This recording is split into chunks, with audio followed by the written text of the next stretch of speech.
سبيل الدموع سبيل مريح تنهدى يا صاحي كي تستريح. Jangan sholat duha pada dua waktu ini, tidak akan dapat pahala jika dilakukan. Di luar sholat wajib 5 waktu, umat muslim juga disarankan menunaikan sholat sunnah yang salah satunya merupakan sholat duha.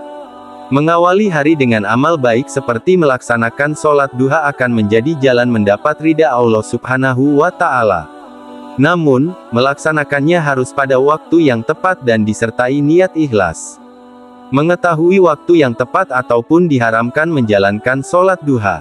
Ini karena melakukan sholat duha pada waktu yang diharamkan akan mendatangkan dosa. Waktu yang utama untuk mengerjakan sholat duha yakni ketika terik matahari telah terasa panas. Adapun jika merujuk pada fikih maka disitilahkan dengan rumus, usai melewati 1/4 siang, yang dihitung mulai awal subuh maka sekitar pukul 9 pagi. Imam Muslim diriwayatkan dari Zaid bin Arqam radhiyallahu an, sungguh ia pernah melihat segolongan orang melakukan salat duha, lalu ia berkata, tidakkah kalian tahu, bahwa salat dalam waktu ini lebih utama? Sungguh Rasulullah bersabda, salat kaum AWBN, salat duha, adalah saat kaki anak-anak unta merasakan panasnya bumi karena terik matahari. Hari Muslim, lihat Abu Zakaria Yahya bin Sharaf An-Nawawi, Syarhun Nawawi, Al-Sah Muslim, Beirut, Dr. Ihyi Turtsil, Arabi, 1292 Juzvi, 30. Adapun menurut hadis Rasulullah SAW yang dikutip dari laman dream.co.id, berikut adalah waktu-waktu yang diharamkan untuk melaksanakan sholat duha. 2 waktu yang diharamkan sholat duha. Waktu pertama yang dilarang untuk melaksanakan sholat duha adalah setelah subuh hingga matahari bersinar, yaitu sekitar pukul 6 sampai pukul 7.30 pagi.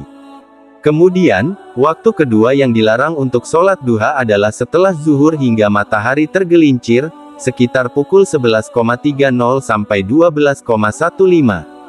Larangan ini didasarkan pada penentuan dari Rasulullah SAW. Berikut adalah hadis-hadis Rasulullah yang diriwayatkan Bukhari dan Muslim yang menunjukkan waktu-waktu yang dilarang untuk sholat duha.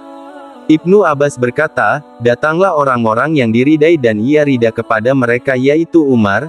Ia berkata bahwasanya Nabi Shallallahu Alaihi Wasallam melarang salat sesudah subuh hingga matahari bersinar, dan sesudah asar hingga matahari terbenam. Bukhari. Selain hadis tersebut, dari Zaid bin Arqam disebutkan dia melihat orang-orang melaksanakan sholat duha pada waktu yang belum begitu siang. Dia pun berkata, ingatlah, sesungguhnya mereka telah mengetahui bahwa sholat duha pada selain saat-saat seperti itu adalah lebih utama, karena sesungguhnya Rasulullah Shallallahu Alaihi Wasallam bersabda, sholatnya orang-orang yang kembali kepada Allah adalah pada waktu anak-anak onta sudah bangun dari pembaringannya karena tersengat panasnya matahari. Muslim. Alasan diharamkan pada 2 waktu tersebut. Dalam hadis yang diriwayatkan oleh Ibnu Umar, Rasulullah SAW memberikan petunjuk mengenai waktu-waktu yang diharamkan untuk melaksanakan sholat duha. Beliau bersabda bahwa ketika sinar matahari terbit, kita harus mengakhirkan sholat hingga matahari tinggi. Begitu pula, ketika sinar matahari terbenam, kita harus mengakhirkan sholat hingga matahari benar-benar terbenam. Rasulullah Shallallahu Alaihi Wasallam bersabda, apabila sinar matahari terbit maka akhirkanlah, jangan melakukan sholat hingga matahari tinggi. Dan apabila sinar matahari terbenam, maka akhirkanlah, jangan melakukan sholat hingga matahari terbenam.